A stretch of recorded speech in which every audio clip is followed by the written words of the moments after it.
Happy Friday, everyone, and welcome again to another episode of hanging out here with my friend and brother. It's a beautiful Friday. Unfortunately, last week we weren't able to come online to just discuss about money. But we are here, and we're continuing from where we left off. How are you doing, my brother and friend Gustav B. Achu? Hey, Dr. Edimo, I feel blessed today. What an awesome day to be alive, my man. How you doing? Man, I'm doing well. I'm doing well. Last week, folks gathered all around Texas, all around San Antonio to enjoy friends, to enjoy um, soccer, and to enjoy one another's company. It was great seeing you there, and I haven't been in one of those places in a long time. So it was good just going out there, hanging out, talking to other people, just get a feel of what people are going through, what their priorities are, despite the fact that we come together to enjoy soccer, eat some soya, and as well just enjoy life. So Absolutely. what was your take? And congratulations again, Austin Lions. You guys did an incredible job, man. Our city is on top, yes. Austin Lion is particularly, they did a fantastic job as a sister club to our club, Austin Veterans. We came out to support them. We're very proud of what they were able to accomplish.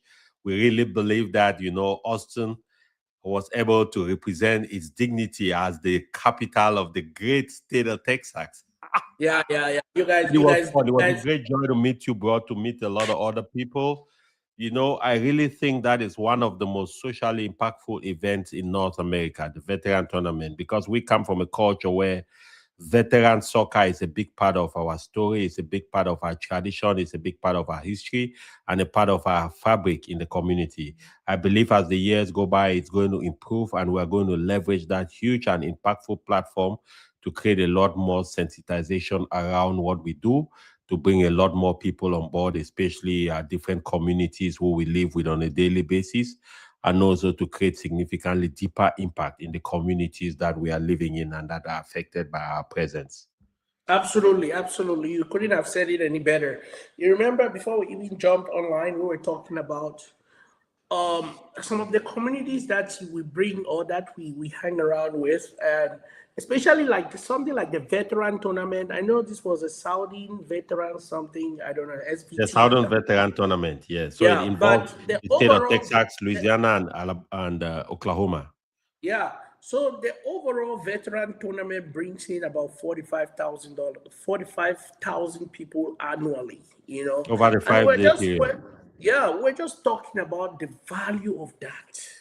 Do you Yeah. know if you have in your database 45,000 people that you can leverage, you can use for your business and stuff? Hmm. That is great wealth that we as a people we haven't even started leveraging.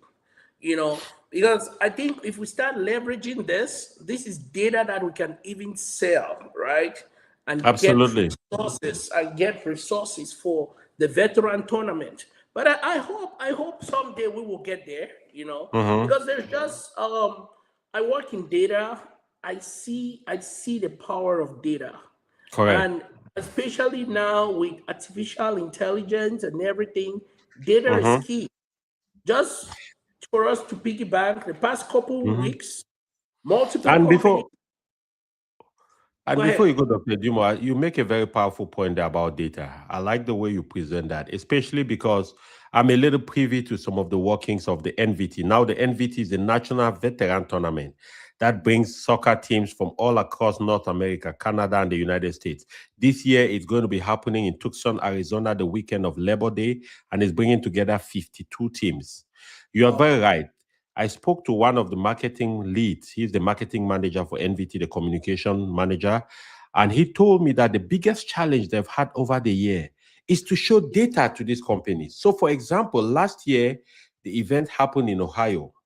The year before that, it happened in Minnesota, right? And so they wanted to go to all of these companies we use. For example, Delta Airlines, Southwest, these are the two airlines a lot of the teams used to fly during that weekend. They wanted to Right. go to them for sponsorship. Coca-Cola, because people drink a lot of Coca-Cola during the events, right? The challenge they had is they couldn't prove to these companies that these numbers exist.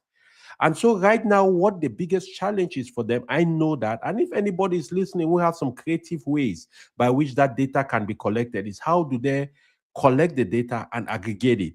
Like you said, it's no doubt over the 5-day weekend of activities, at least 45,000 people will come through those events, right? Vendors, it's a showcase of the Cameroonian and African culture. There is soccer, there is music, there is merrymaking. Everybody is just happy at the NVT. Everybody is happy. You get to see some old friends you haven't seen in ages. So if you You have some know, ideas, since you are in data, Dr. Edimo, how they can collect that information, please don't hesitate to share it. That is the bottleneck, and that has you been know, the bottleneck for a few years now. I'll give you this, right? You know when you go to the mall, right? You see they put a nice car in there, the nice car at the Mm-hmm. mall, inside the mall. They used to put like papers, you fill information, your Mm-hmm. address, your name, your phone number. You're thinking that you're gonna win a car. Now a Mm-hmm. lot of things you can do that electronically, right? Mm-hmm. So they can spend $2,000, $3,000, even if it's $5,000 to buy something really nice. And they put that at the entrance of the field, right? Mm-hmm. They make it really nice that somebody gonna win this at the end of this tournament. If you Mm-hmm. enter your information in here, I Mm-hmm. will bet you something that's worth $5,000, people will rush to put in their email, their father's name, and their mother's name. By the end of that, it's gonna you're gonna spend money to get money. Mm-hmm. So if they spend $10,000, I can guarantee you they can get up to 20,000 names on that. That Mm-hmm. is huge. That is Mm-hmm. huge, you know. Mm-hmm. But Mm-hmm. just to just get people out there to say, give me your information and stuff, No, it forget doesn't it. make sense. It doesn't. You're I not got gonna you. you're not gonna Yeah. do it out. Yeah.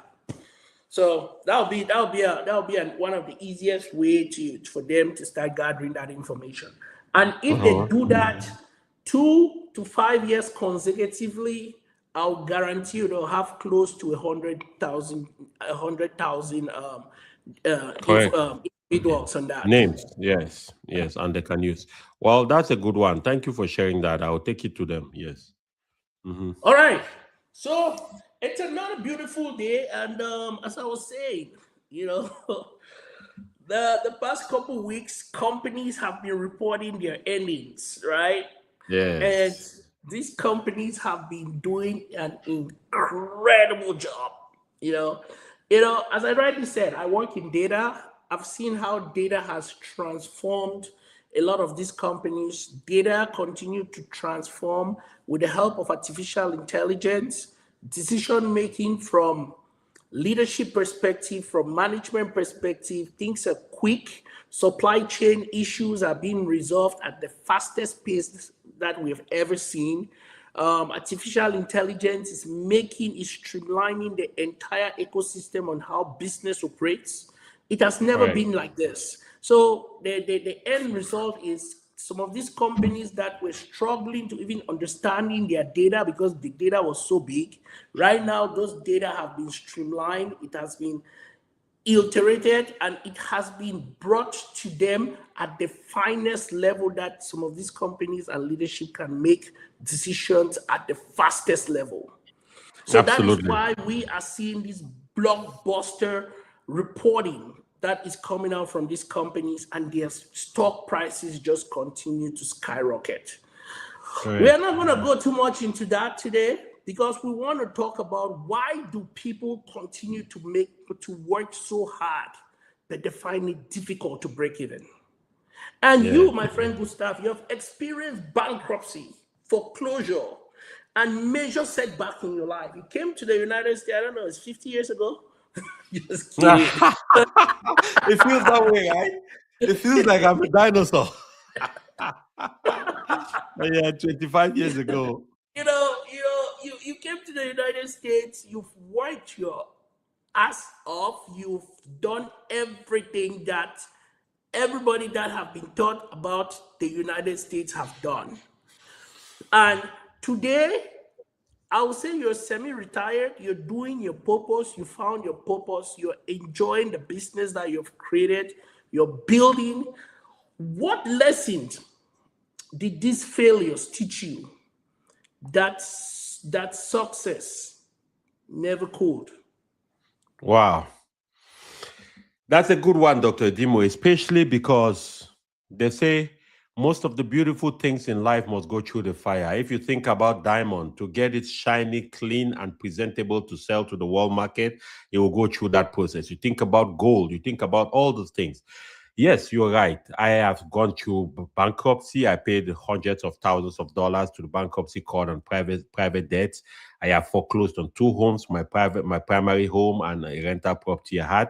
I've gone through financial ruin. My family shopped from Goodwill for over 4 years while I was rebuilding. But let me tell you, it was a very painful experience, but it was the greatest teaching moment in my life. And I'll explain to you why. Because you must understand something. Failure is what introduces you to the real you. Success can hide a lot of weaknesses, all right? It's just like when the stock market is rising, everybody looks good. All companies look good, right? And when the market starts reversing, that's when you know the real companies that can last and those that will be annihilated. Failure Yes. exposes your struggles, it exposes your insecurities, it exposes your pretenses, it exposes the things that you are not strong at, which you used to think you are. I learned something during those times. I learned that your identity cannot be tied to your job title, to your income, to your house, your status, because those things come and go in life. One minute you couldn't be up, the next minute you're down. Your identity must always be tied to what you intrinsically believe you are capable of doing and what you have trained yourself over time with the skills and the resilience and the knowledge to do. You know, I read something a writer wrote many years ago. It's very mundane, but it makes a lot of sense. It says, a bird sitting on a branch is not counting on the strength of that branch to save its life. It's counting on the ability on its ability to fly in case the branch breaks. I don't know if I make sense. Yep. I So saw that the other day. I'm not sure if also you're the one that posted it. I saw that the other day. awesome. So what bankruptcy really did, it didn't destroy me. It actually stripped away illusions and forced me to develop resilience, to become a lot more humble, to be adaptable. And one of the things that that major setback also did to me, it pushed me into the next version of myself. From a nursing assistant, when I came to America, I became a nurse.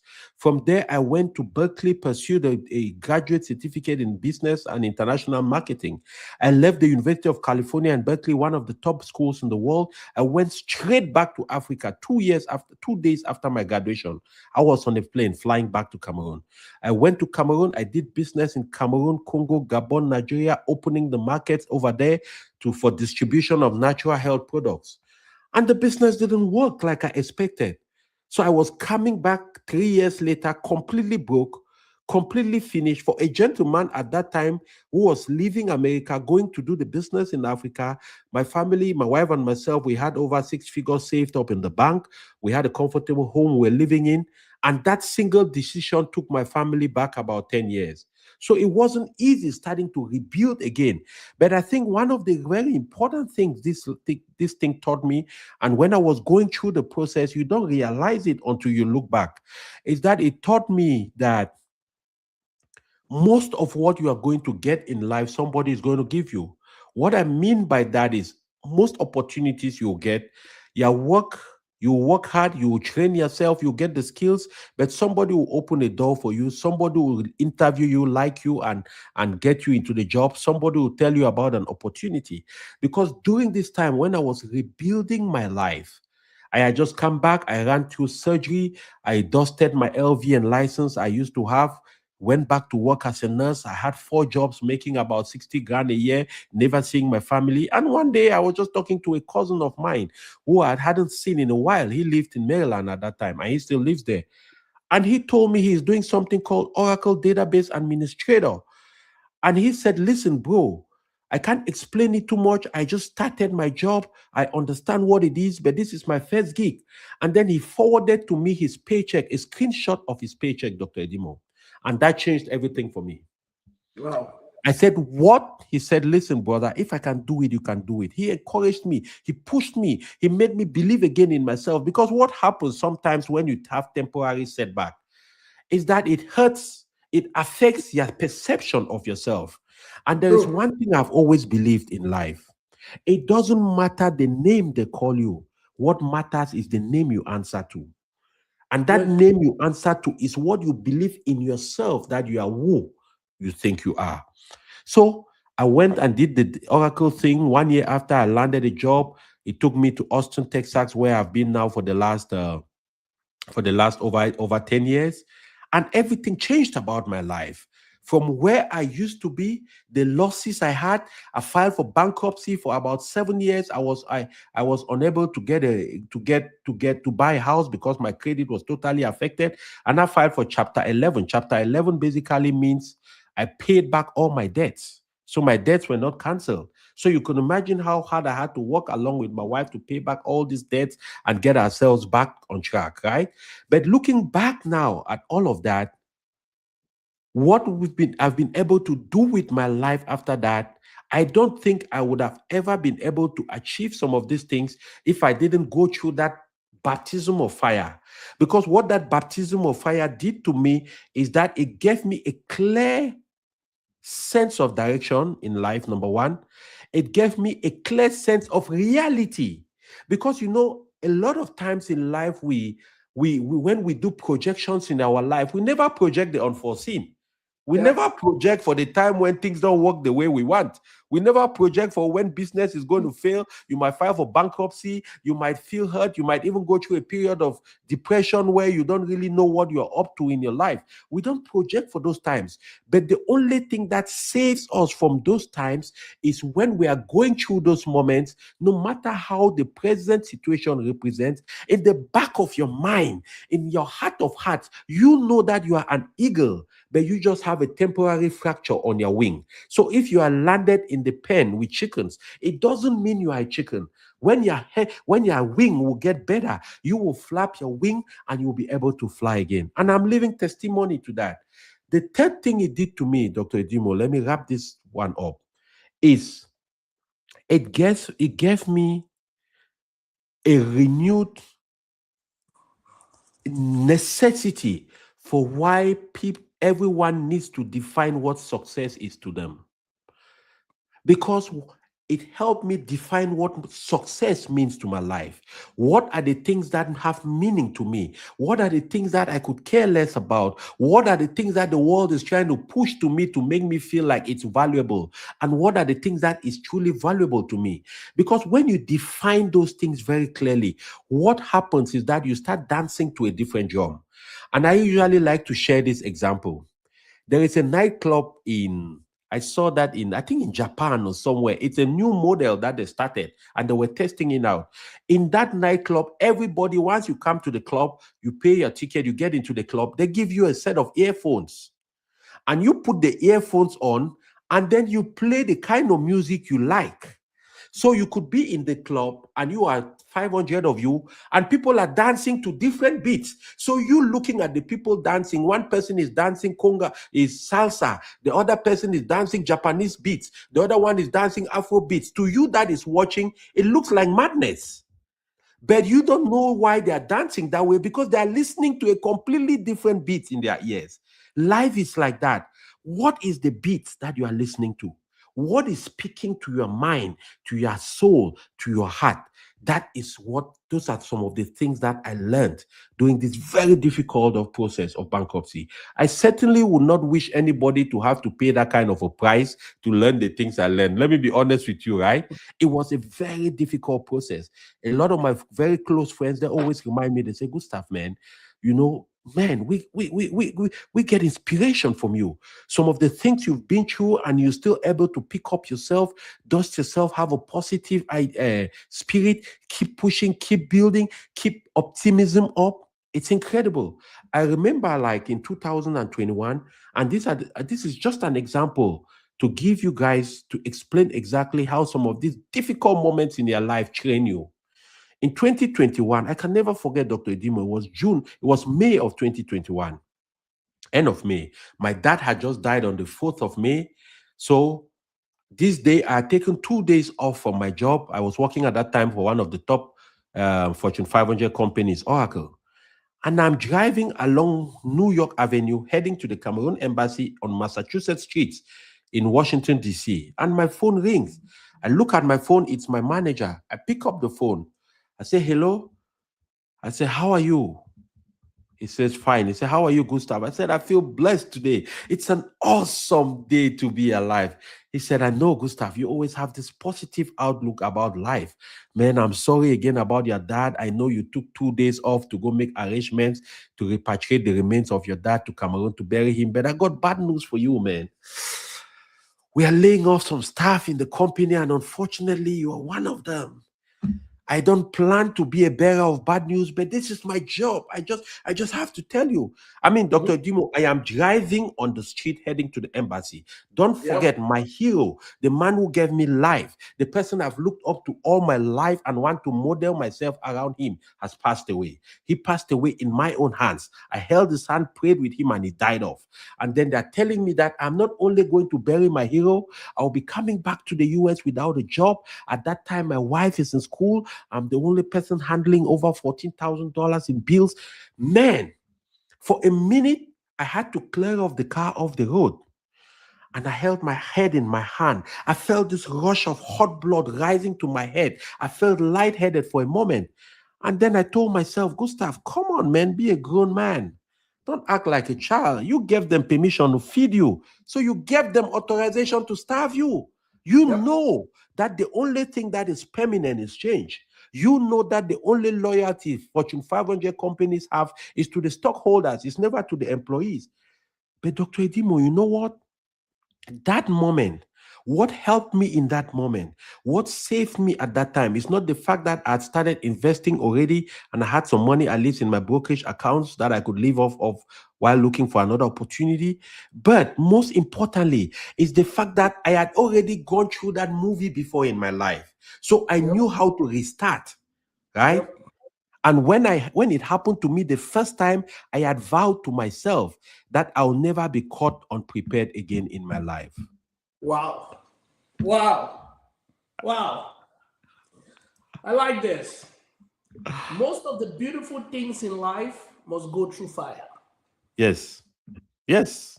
So all those that are watching us today, take a step back and figure out what is your fire. Have you gone through fire yet? Yes. It's a season and it will come whether we like it or not. Yes. Gustav Fire has been going through layoffs, bankruptcy, and stuff. What is your own fire? Some of us might not even figure out, we might be going through fire, but we don't know that it's fire. A lot of people are going through fire right now. Yes. Meta just laid off 8,000 the other day. Microsoft laid off. Amazon laid off what? Was it 30,000 a few months ago? Yeah. It's rough. It is rough. These are crazy times.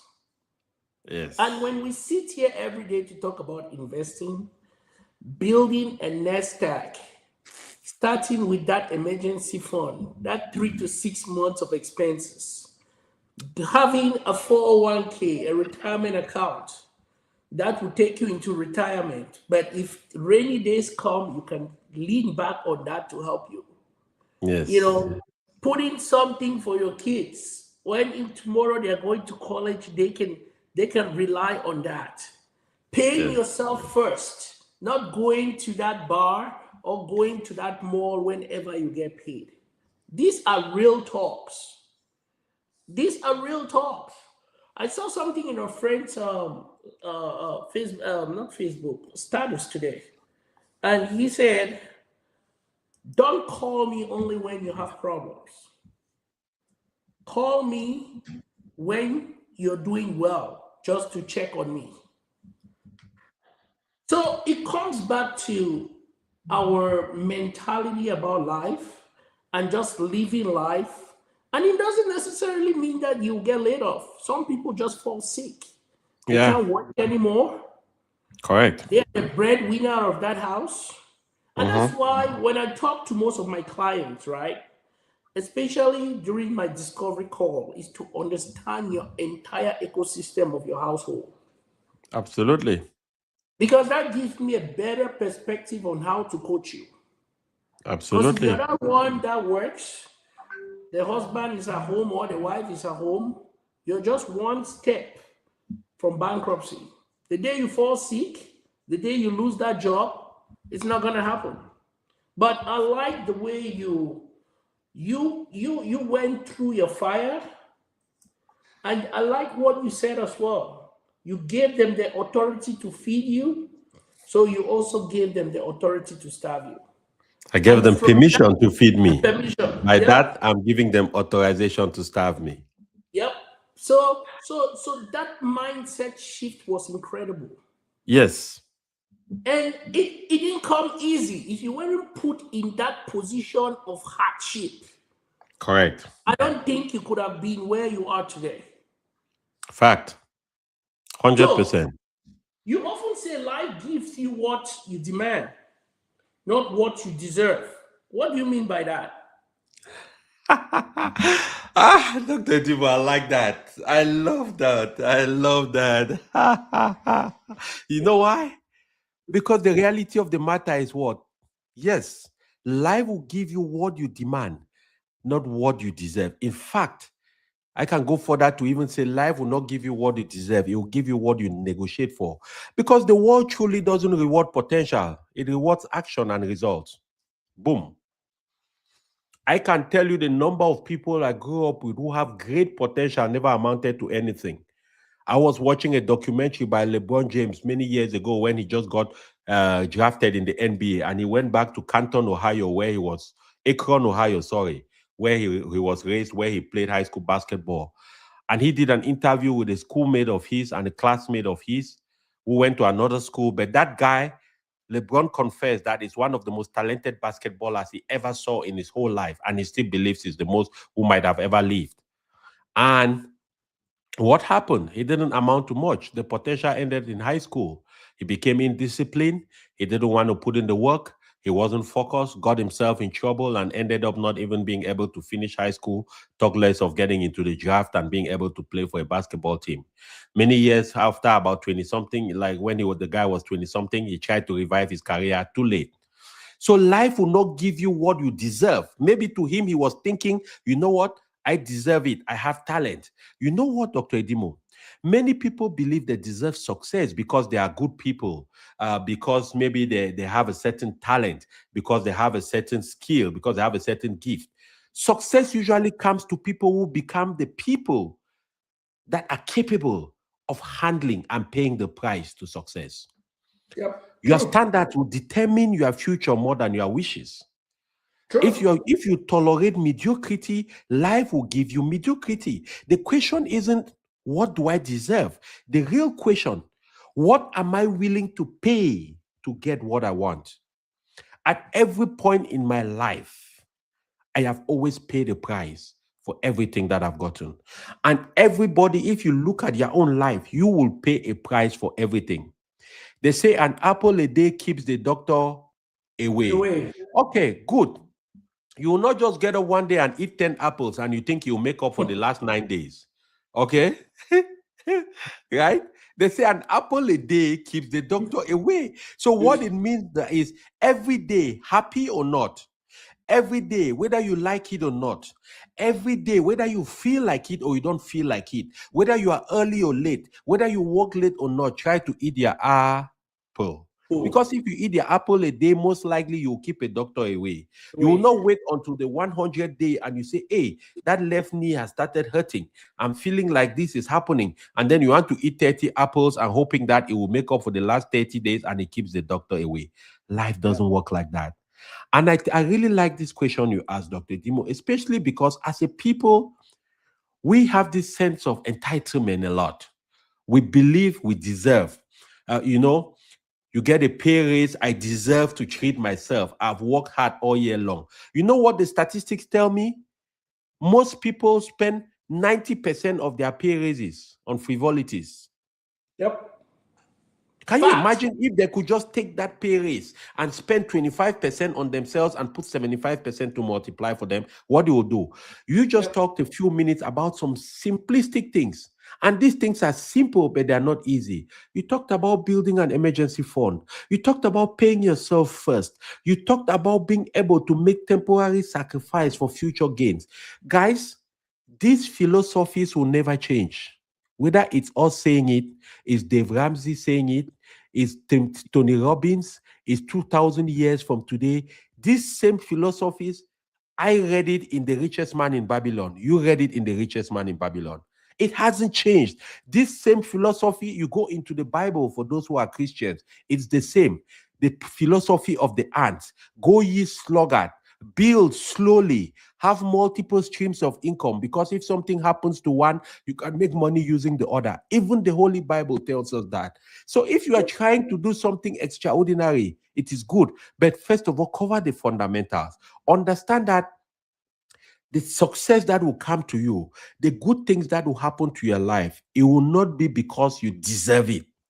It is whether you are willing to pay the price to be the boss. Like my man BB King says, pay the price to be the boss. I like this quote that says, I don't need to build a killer product overnight. I just need to build a winning product over time. Wait a minute. Let me take a sip of water, man. Listen. Can you type that code in the comment section? Can somebody type that code for me? I don't need to build a killer product overnight. I just need to build a winning product over time. And that is what you just made mention here. That we all want quick wins. Correct. We want that quick wins. We are so focused on our job, making $100,000, $200,000 a year. But I just want you to know that you're one day away from being fired. Correct. Fact. And we are living in an era right now that fully depending on a job is riskier than you get hit while crossing the road. The greatest insecurity is job security. Oh yeah. It's a fact. Oh yeah. It's a fact, Dr. Dimo. And I think that's why it's important for people to realize that, yes, jobs are important. And I don't want anybody to get us wrong. 70% of people want to be their own bosses, build businesses that will make money, that will pay them over time, and they will not need to work for somebody, but only 3% will achieve that. So most people will become successful, rich through a job if they are careful and they do the things we ask them to do. But the reality of the matter is the era in which we live now, a lot has changed. Before now, most of the people in the older generation used to work for Ford Motor Company for 40 years. When they retire, they give them a gold Rolex, they do them a retirement party, kiss them goodbye, they go sit in their house and start doing farming. Today, guys, number one, most companies don't want to tie themselves to a staff for a long period of time because companies keep changing and upgrading. Technology is changing. Today, they might need 1,000 people. Tomorrow, they need 20 people to do the same thing that 1,000 people were doing. And they don't want to be in a situation where they need to go to court and be fighting people left, right, center. So you must understand that the skill you have, if there's any skill or any gift you believe you have, or you should spend time to uncover that gift, you start honing that gift, making sure you can identify it, you start working on it, adding any skill and knowledge that is needed upon that gift to make it marketable. And then you start finding a way to put that gift out for somebody to be able to give you something in exchange for that gift. You talked about the necessity to be patient. People see you and me talking today. Unless we share our story like we usually do, they will not understand that we come from way back. There is a story to this thing. It just didn't happen that we are sitting today. I am talking eloquently. The words are flowing. Guys, look behind me. I have over 700 books. I don't have cable TV in my house. Kunga is on the line. That's my son. That's my mentor's son. He's my son, my elder brother's son, right? He knows when he visits me here at home, Everything we talk about is about investing, purpose, how to go forward with their life. I'm sharing with him some of the mistakes I made in my life. I share with the young people I meet. Don't make those mistakes. Start early. You have the most important thing in your hand when it comes to investing. That thing is called time. Yep. Right? So becoming patient, understanding that, like Dr. Edimo said, that quote is so powerful. My goal is not to build a killer product overnight. My goal is to build a winning product. What? Over a lifetime. Yep. That's what it is. Yep. That's what it is. I really love that one. So, in the days that we live right now, right?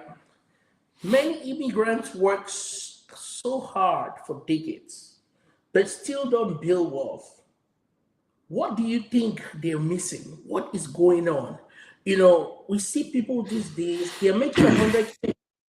I'll tell you, 10 years ago, 12, 15 years ago, when I see somebody that's making 100K, I'll panic. I'll say, what? This man making six figures? But now six figures is like the next 50K. Correct. So what is going on? What is going on in our immigrant community that you will see folks out there? It's as if everything is going so well, but inside they are empty. What is going on? I can tell you what is going on, Dr. Edimo. It's very simple. As immigrants, first of all, I just want to give a shout out to Fu Charlotte Timben, who is joining us, and Ikunga Kume, joining us on Facebook. Listen, Dr. Edimo, what is going on is not something complex. Couple of things. The first thing is the rewiring of our minds as immigrants. What I mean by that is most of us as immigrants, we come from a culture and a tradition that has taught us to connect wealth to earning. What I mean by that is we believe that if you earn much money, automatically you are wealthy. Wealth is not earning. Wealth is the ability to earn money from assets that are independent of you. So what really happens for most of us immigrants is simple. We are excellent earners, but very poor owners. The mindset of ownership is still a big challenge to us in the sense that when we think about ownership, we think of ownership as too risky.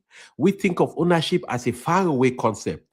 A lot of immigrants focus on income, but not on asset accumulation. Because many, yes, rightfully so, are supporting people in different parts of the world. That is part of our culture. But you know what could even ease that? Is asset accumulation. Because we often confuse consumption with success. We often confuse the outward appearance with success. Let me tell you something, Dr. Edimo. I read a study Dave Ramsey did in his community. Dave Ramsey, one of the foremost financial coaches in the world, right? He did a study over 10,000 members of his community. He found something interesting. The top 3 millionaire careers. The first, engineers. The second, accountants, business process professionals. And the third, teachers. And all these careers, none of them make six figures, in the sense that most of these careers, the average earning is not up to six figures.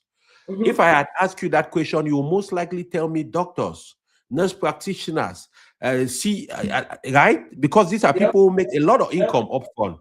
How come they make so much income, but yet they cannot afford to represent that in the assets and wealth they've built? You know why? Because these three professions are structure-based professions. A teacher, an engineer, they are very organized people. They are very structured. They are disciplined. They know how to package everything they have to do into silos. Yes. So what they know they easily can do, they can budget their life. They can make sure they can pay themselves first. That is why they are very successful. You talked about the necessity to pay yourself first. That is one of the mentality as immigrant people. We don't think about it. We pay ourselves last. When we earn money as high earners, 6 figures, $150,000, $200,000. Dr. Edimo, it always amazes me. A lot of the clients I deal with are people who earn upwards of $150,000 and more. It doesn't mean I don't deal with clients who earn under 100,000, but a majority of my clients are high earning clients. And every time I do the math, I say, how long have you been in America, for example, if they're in America or Germany or England or wherever? They tell me maybe 10 years. I say, how much have you been making? 100,000 plus? About 6 years. That's a total. If you've been making 100,000, that's a total of $600,000. How much money do you have saved up and invested in your investment accounts and your retirement? Not up to 100,000. So you are telling me that of a $600,000 you've made in 6 years, you are not able to save and invest 10% of that amount, no, 20% of that amount? Something is wrong. And one of the reasons when I start digging deep, I realize is that they first of all don't understand what ownership, how important ownership is. They think earning money is wealth. Earning money is not wealth, because when my manager called to fire me with my bonuses the year before, I had just made $180,000. All of a sudden, it stopped. True. Fact. So if I was there thinking I was a wealthy guy, the damn thing just stopped. One phone call. So guys, one of the biggest challenge we have as immigrants, because that's the center of the people we talk to most of the times, understand the power of the mindset of ownership. Understand that earnings and salary will give you a life. Ownership is what gives you freedom. Because when you own assets that are multiplying for you, when you are sleeping at home, just like Warren Buffett says, you get rich during the day, you build wealth in your sleep. If you go to sleep and your money goes to sleep, you will die broke. I just want us to go through the investment calculator here. You brought can you see my screen? I sure can. You brought a very good point here, right? About people making $100,000. Yes. And they have been doing that and more for over 15 years, right? Right. And if they let's just even take 10 years. Let's take 10 years. Yeah. So if they could have, say, paid themselves 15% of that, yes. right? 15% is $50,000 annually, right? Let's just put it from annual perspective. So they invest $15,000 every year, right? They start, say, with $1,000, right? And for the past 10 years, all the average is 10%. We say what S&P 500 has done averagely over the past 100 years, right? Today, those people could have been close to 200, a quarter million. Yeah. And but how much would they have put in? $150,000. And they could have been making $90,000 in profits. Let's go up 15 years, right? Correct. Again, doing the same thing, not changing anything. They could have been at close to. Are you seeing my screen? So for 5 additional years, they could have doubled their growth. Yep. Right there. Yeah. So if you're being a nurse making $100,000 a year and just paying yourself 15% every year, there is a high probability, and just investing it in S&P 500, you could have been close. You could have been over $500,000 today in investments. Correct. That is just the magic, you know. That's just the magic that I wanted to showcase here. And Dr. Edimo, I want you to stay on this screen, bro. I want you to just do an extrapolation here, because sometimes it's important too for us to bring this home, right? I want to take myself, for example. When I came to the US in the year 2000, I started working from day one as a nursing assistant. They were paying us $12 an hour. And I was a young man, 23. I was pulling doubles like crazy, right? So I was easily making, I don't know, maybe $4,000 a month. And I was sharing my apartment with a very good friend of mine. You know, still lives in Minnesota. So let's do a little math here. Just say I was able to, for the first 15 years, I was putting away $300. Just do $300 there for me, let's see. Okay. $300 a So month. I'll change this to monthly and I'll put Yes. your Just do contribution. $300. Okay. 300. For the first 15 years. Let's do that. Yeah. So between 2000 to 2015, let's see how much that is going to be. Wonderful. So by 2015, coming in the year 2000, by 2015, I would have had $123,000. And I came in at the age of 3 years old. So 2015, I will be 38 years old. Okay. Let's say I stopped in 2015 and I said, Gustav, you know what? Just leave that money alone. Be living your life, whatever money now you're making. Guys, don't forget, I haven't started earning the 6 figures yet. And I just left that money in peace. And I said, I'm going to access that money when I turn 65. So I was 38 then. 65 will put me at another 27 years. So so I just leave it for 27 years. Let's see what it's going to do for me.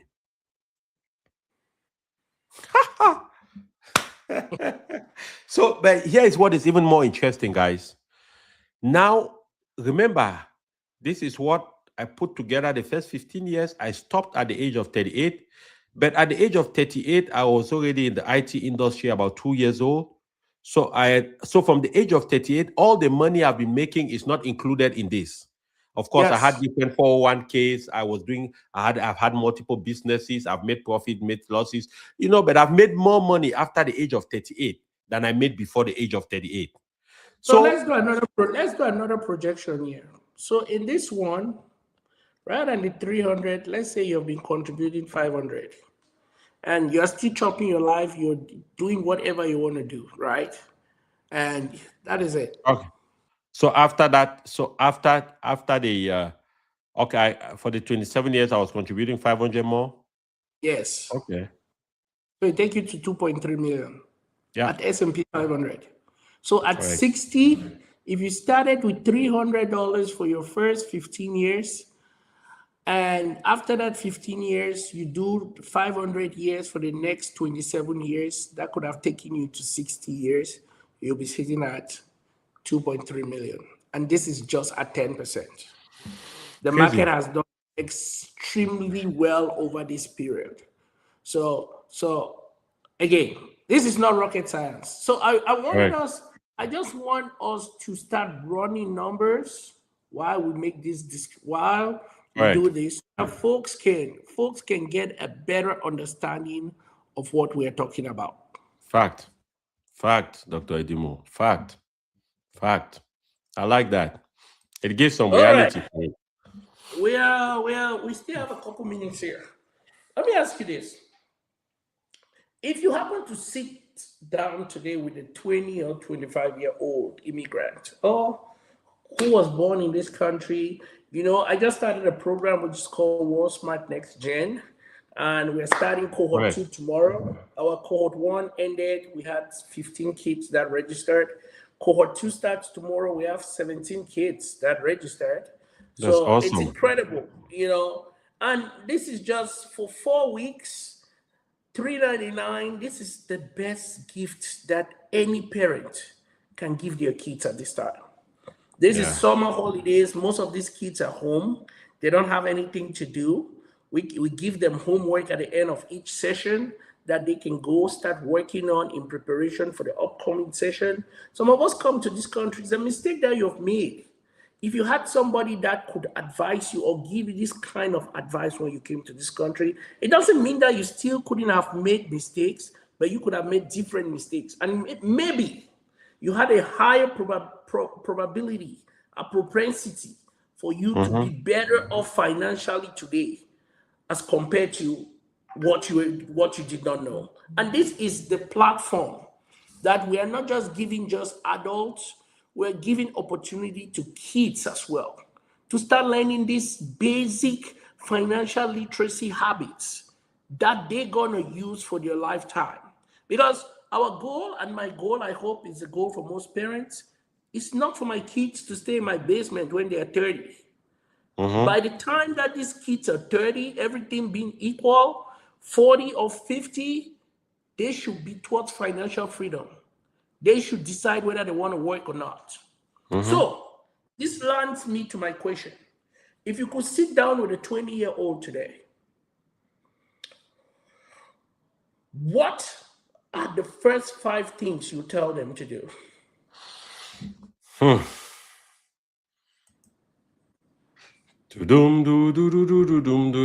That's a good one. I have like 30 things I want to tell them, but I like the fact that you forced me to limit it to first 5. No, 5, please. Which are the critical first 5 you want them. I know you. Yes. Listen here. Hey, Uncle Benno, welcome. We're glad to have you. Guys, listen, if I'm sitting down today with my 20-year-old self, with what I know now, and if I'm sitting down with a 20-year-old young boy or young lady coming into America, these are the things I will tell them. And I want you to listen. No, even those that were born here. We have even those that were born here, yes. And even for people who are beyond this age, some of this will apply to them. But let me say this. The first and most important thing, make learning about how money works a top priority. I want you to listen very well. Make learning how money works a top priority, because school will teach you about careers, but they rarely teach you about wealth. The capitalist system in America was designed for schools to create people to come out and work for industries and companies, not for people to come out and become wealthy on their own. That is why there is a lot of talk about middle class. They create the perception that middle class is an achievement. You buy a home, you have a car, you have a small fence or whatever it is, you have already achieved. No. Learn how money works. The second thing, learn to live below your means for the first 7 to 10 years of your life as a young person. And when you are learning to live below your means, make sure you are paying yourself first with every dime you make. The third thing, build your credit like your future depends on it, because your future truly does. In America, credit is very important. Without credit, there are a lot of things you will never gain access to. Dr. Edimo, do you know that the average credit score in the Black community in America is under 600? If the Black community in America could increase their credit score by 100 points to above 650, it will bring in additionally about $800 billion in new wealth into the Black community, because you need credit for everything, right? The fourth thing, start investing early. As soon as you are able to start investing, it doesn't matter the amount. Forget about the amount. Investing is more of a behavior than an amount.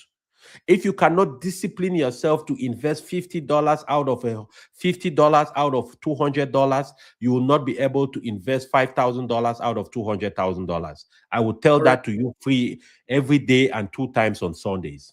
All right? That's a fact. Fact. The fifth thing, and this is very critical, understand what are the high earning skills. So you understand and start building skills that increase your income and increase your relationship value to expand your opportunities. You see, one of the things I don't spend too much time on, and I know it's the same for Dr. Edimo, we don't spend too much time telling you to cut down on your small coffees and small things like that. It's not going to change your life. You want to drink your Starbucks, go have Starbucks. There are some critical things that are going to change your life. But what is really going to move the stick forward are 3 things. Number 1, you cut down on the big spending items like your house, your car payments. That's 1. Number 2, you increase your earning capacity, and you increase your earning by learning new and high earning skills. So it is important, these 5 things, Dr. Edimo. Learn how the money works in America, live below your means, build your credit, invest early, and learn high paying skills. That's what I'll tell somebody who's just getting new here, a young person. Absolutely. You can. And the bonus one, I thought about the bonus one, Dr. Edimo. Don't try to look rich, be rich.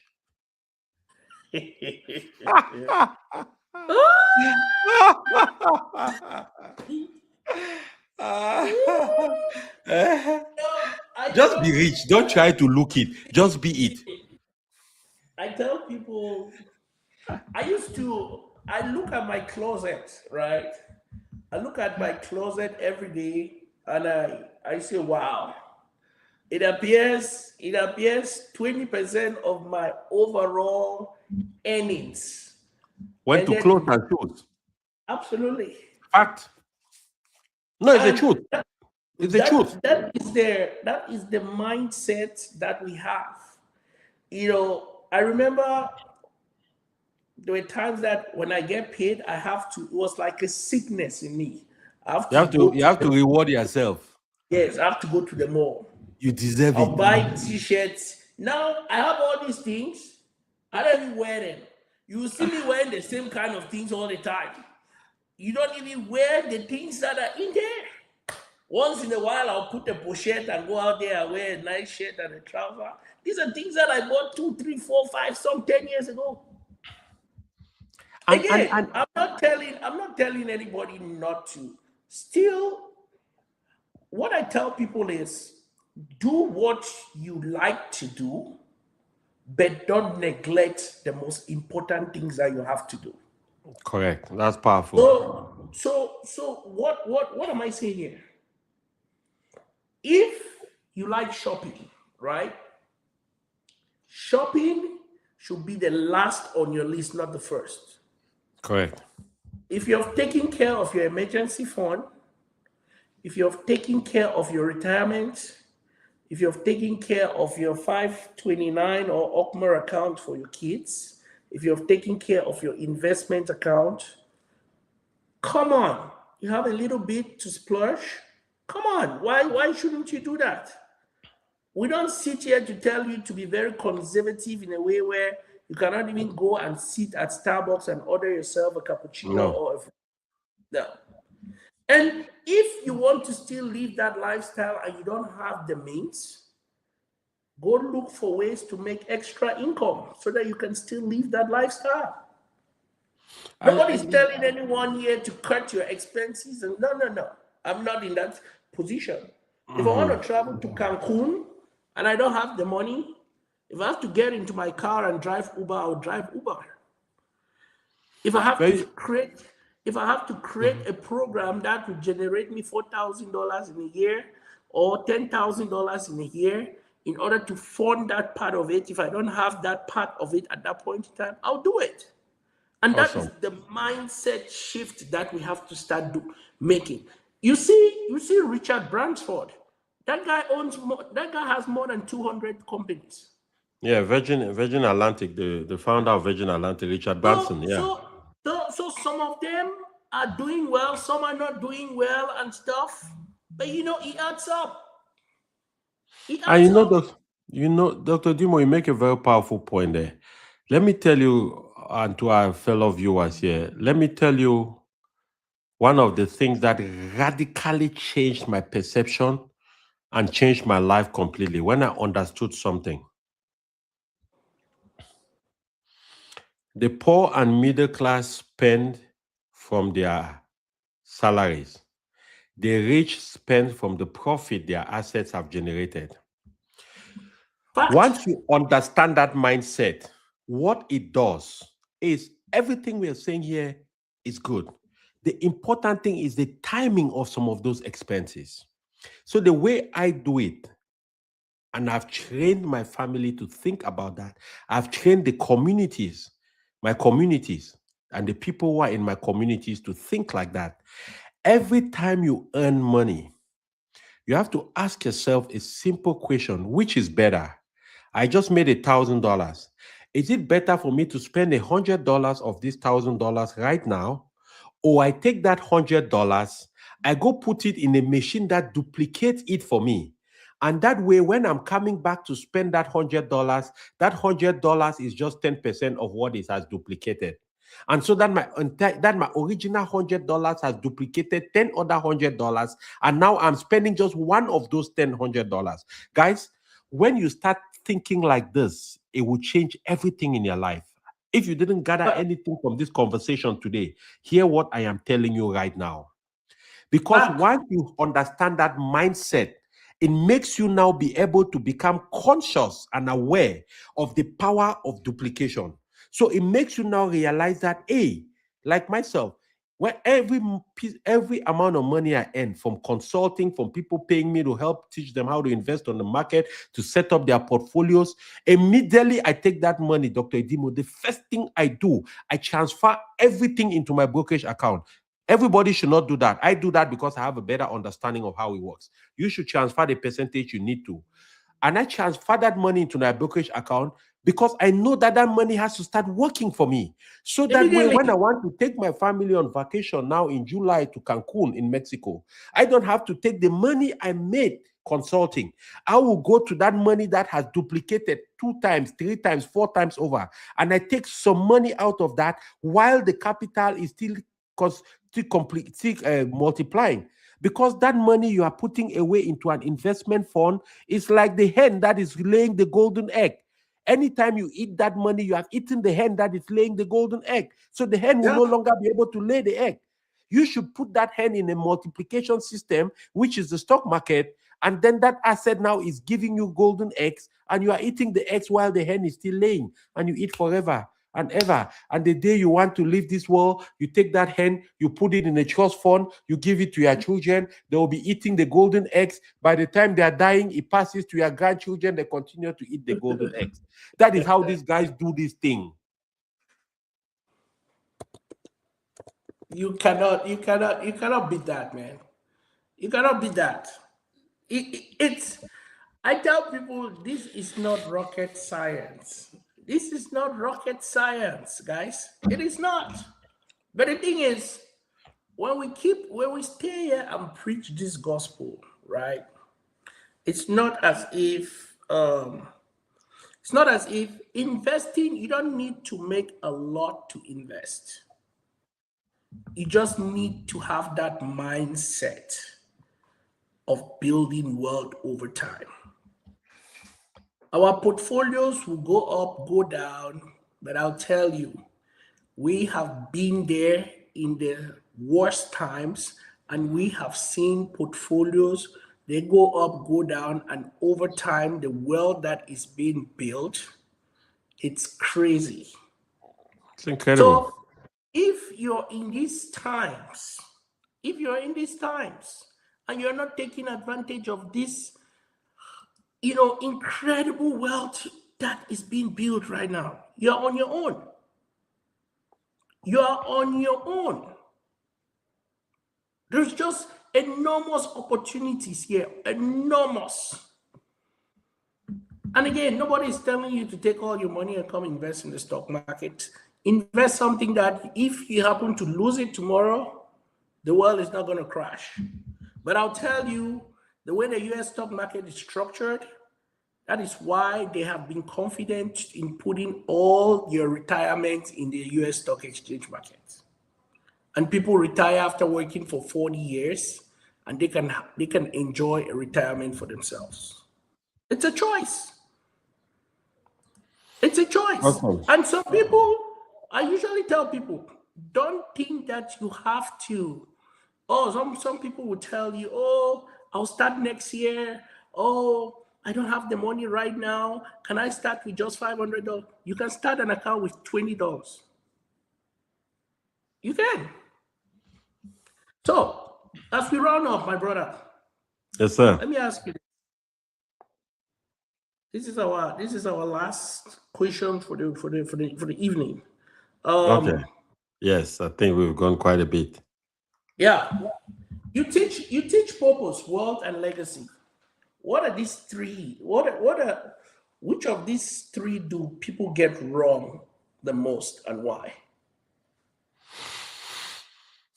That's a good one. I think the one people get wrong the most is purpose. You see, most people misunderstand purpose. They think purpose is something you find. I don't think so. I believe purpose is something you develop and grow into.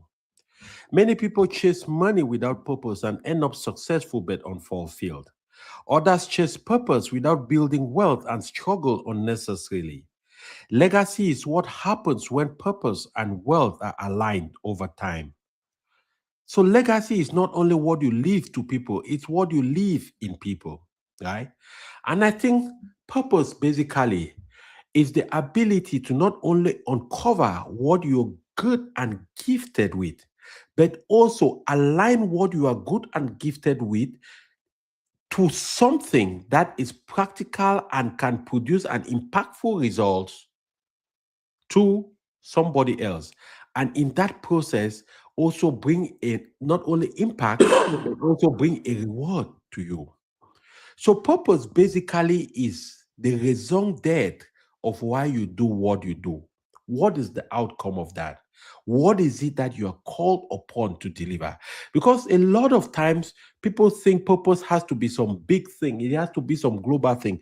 I remember a research this lady did at the hospital. I forget her name.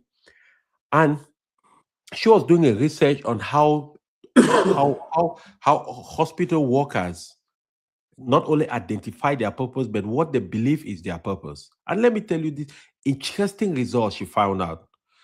She interviewed cleaners in the hospital, Dr. Edimo. And these cleaners, when she asked them how important their work is, these are the people who clean the bed sheets, they clean poop, they clean all kinds of things, dirty rooms. And what happened is that they didn't describe themselves as cleaners. They describe themselves as healers. What it meant is they looked at their responsibility, not just as the fact that they are cleaning, but the fact that when they clean a room, it becomes neat. It means germs stay away so the patient can get better, faster, and go back to their happy family. And they see family saying, thank you, happy that their patient recovered. It gives them a bigger sense of the outcome of what they before then thought was a small job they are doing. Yep. So purpose does not mean you have to be some big shot or you have to know. Purpose really is finding that intersection between what your gift is and how you can package and transform that gift into a weapon that is transforming and impacting lives out there. And in that process, also providing you with some reward. It could be materially, it could be emotional, it could be spiritual, and it could also be financial. Powerful. Powerful. You know, before we go, I just want to share this, right? And there are multiple ways that you can invest in the market. I just want to, this is today. So Wow. this is today. If you look at this stock here, Dr. Jimo, don't stock forget that, your man, man. Don't forget your boy, man. yeah, Send me, drop me something on Zelle now, Masa. today, where is this Dell? Where is this Dell thing? I told you about Dell yesterday now. I told you Correct. about Dell. So That's I right. mean, where DELL? Dell is DELL. It should be somewhere in the top. Okay. This is it. Okay. So going back here, I invested about $6,000. I make You're up 2,700. 2,000 already. 37%. I did this 2 days ago. Wow. Again, I'm not here to tell people to time the market, but Correct. I just want let me just show this. This is Dell, right? And Dell is a company So, you plan to hold for a long time. So, oh yeah. So going back, let me just go back to Dell, right? Let me show this. Let me go back to Dell. So take for instance, let's do a brief calculation here. If this thing can populate. Okay. 1 year, Dell is up 227%. That means from January to today. yeah. 1 year, Dell is 265. Same time last year till today. Yep. So last year, May 29, Dell was $115 a share. Today, Dell is sitting at $420 a share. If you look at this, and this is the power of the stock market. When you hold solid companies, go read what Dell is doing, right? What their projections are. Dell is benefiting from NVIDIA. And as long as artificial intelligence remains in play, Correct. Dell will be in a very big part. And that is why when Dell reported their earnings yesterday, it was a blockbuster based on their revenue and their projections. Yeah. People that invest, somebody might come here and maybe bought a share at $163. It went down to 117. Some of them, this is where FOMO, you fear, you run away from the market, you take a loss. And you know what? They'll go out and say, oh, this thing is a scam. Doesn't work. It doesn't work. But they're not patient. Guess what? You sold here, you bought here, you sold here. And that is why when people come to me for coaching, if you don't have at the minimum a 7 to 10 year mindset to invest consistently, I tell you not to. Because there is no guarantees that when you buy here and it comes here, if you don't understand what the market does, you're not going to sell. And yeah, you're going to lose your money. But just look at the run within a year. Let's go 5 years. Look at that. That simply means 5 years ago, whoever could have put their money on Dell, say $10,000, they could have been sitting on 847, 800, more than, I mean, 80 something thousand dollars. $1,000, yeah. $100,000 today. With $10,000. If you could have put $100,000, you could have been sitting on over 800 and something thousand dollars. Yeah. Where else do you find this kind of gains, man? When we sit here and we speak this language, we don't come here just to play. What we are saying is what we're doing. We're not saying, I'll take another simple company here. Let's say Marvel. Marvel, this is another AI play. Incredible AI play. Oh, the the Marvel. I think Marvel is in what? Look at Marvel here to date. Processors. Yes. Look at what Marvel here to date. 1 year, 202%. That simply means your investment have doubled in 1 year. In 5 years, 337%. Do you have Rockies on the road? Absolutely. And it comes back to the language that you just said, which I really like today. What was that? It was most of the beautiful things in life must go through fire. So you see these dips on the road? Somebody could have bought it here. 124. Boom. It came down to 53. They were afraid. They sold. Oh, the market is crashing. Oh, the market is crashing. What does Warren Buffett say? When people are fearful, be greedy. Yes. When they are greedy, be fearful. Absolutely. Look at this. Whoever could have just buy some of these things, close their eye, forget their passwords. You open some of these accounts 20 years from today, you'll be crazy. Again, it's not every company that's doing this. I'll show you one of them that is not. So stop going around, and I don't even know if this thing is still even being listed. Wish.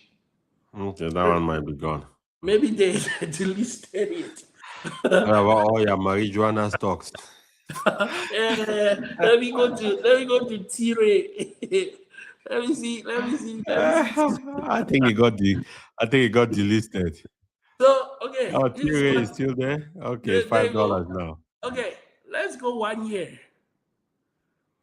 T-Ray is starting to pick up a little bit. Coming back. Then look at where T-Ray was. Let's go 5 years. Look at that. He's lost 96% of his value. Yeah. And I know some people that are still holding this stock thinking that it's gonna come back to heaven.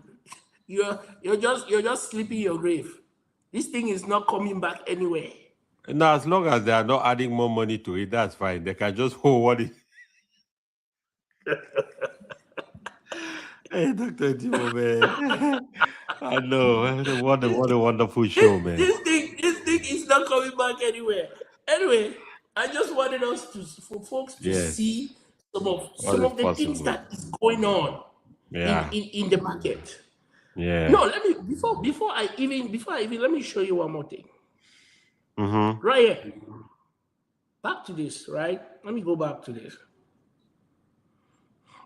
If you invest the right way, this thing is magical. This is just today. Let's go 1 week. And this is passive. This is my passive portfolio. Mm-hmm. See 1 week, that is it. 20%. Let's go 1 month. 46%. Yeah. Let's even go 3 months. What's that? Here to date. That's awesome. 100%. Yeah. We still have bumps on the road. Does that make us to run away from the market? No. It's all about longevity and staying in the market. Yes, I think somebody said that. Ikungo said it's not timing the market, it is time in the market.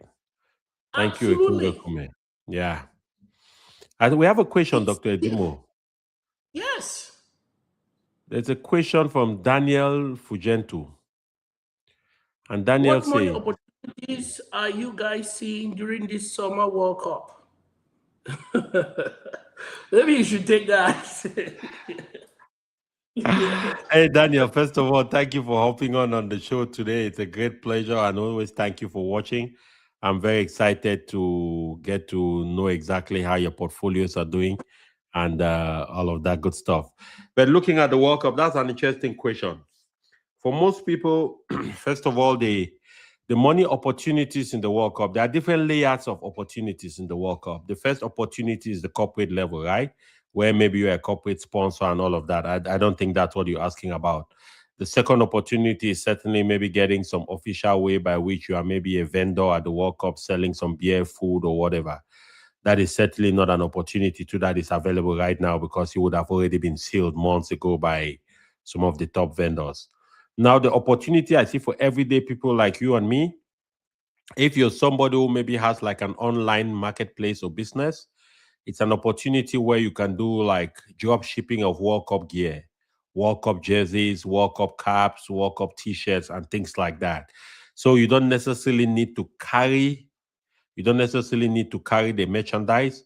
But if you have like an online shop like my brother Niato has, of my Miyaka, you can design some unique designs of different countries or World Cup material and you sell them. You and me know for sure the countries certainly have sponsorship rights for these big companies that sell the different brands.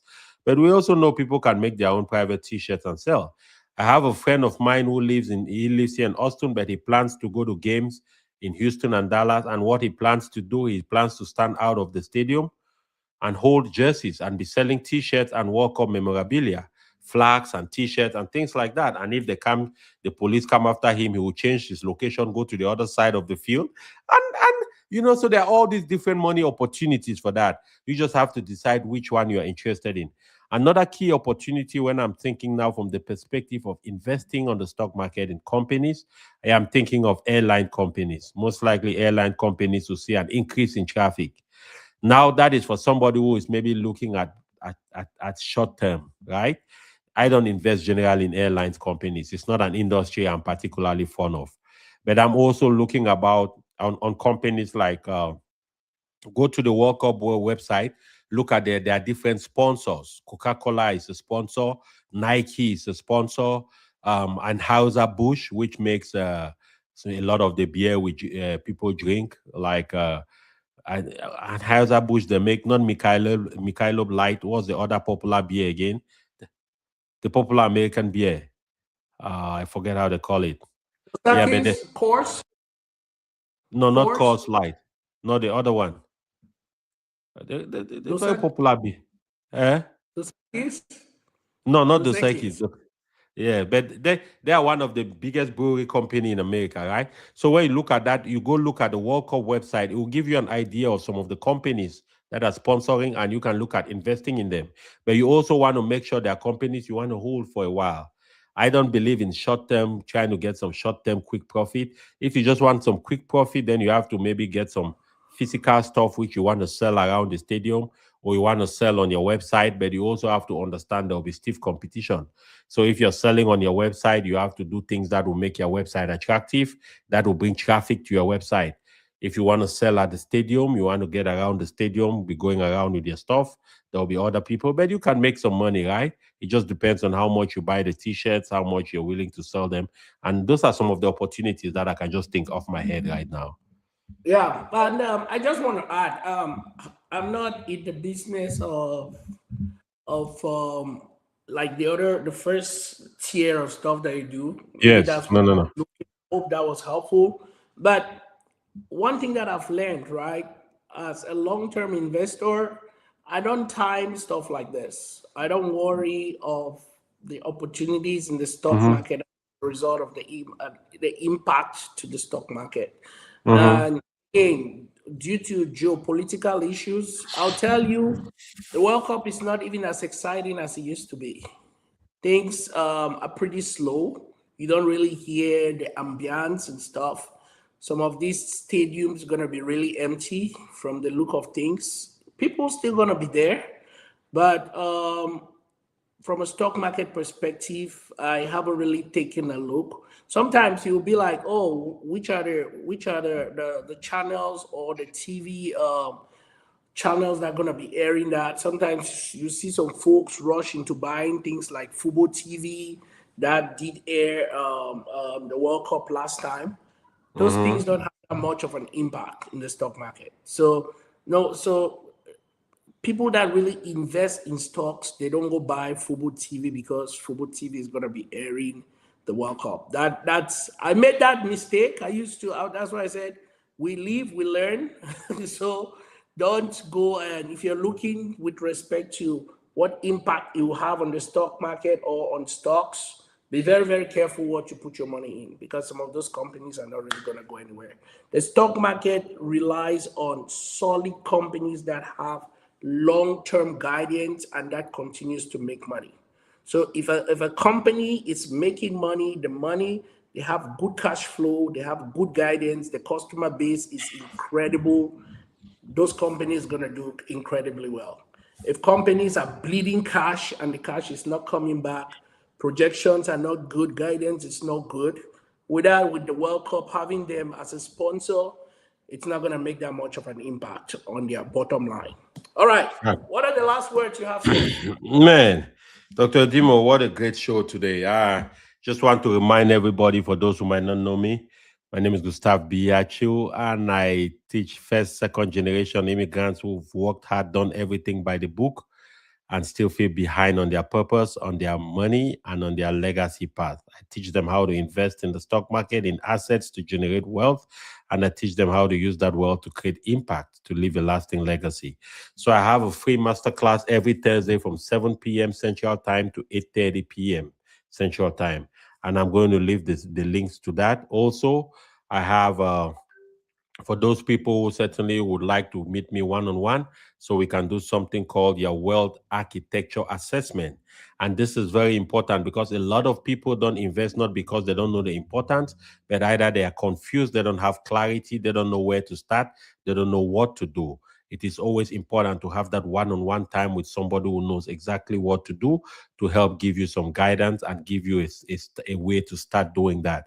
So if it's something you're interested in, feel free. There'll always be a link below this video. You can click on that link, book some one-on-one time with me for a very small fee, and that fee is going to be credited to you if you will work on some additional programs. That fee will be returned to you as a credit, and you benefit from that. So, guys, subscribe to my channel, Gustav Biachu. You are enough TV on YouTube. Follow me on Facebook, on Instagram. I'm on LinkedIn too. And I hope this was an impactful session for you. And I'll see you at the top. All right, my brother. It was a very good session. Thank you all. Thanks to all those that stayed by. Thanks for your feedback, your comments, your share, your questions. We look forward to meeting you again next week. Until next time, adios.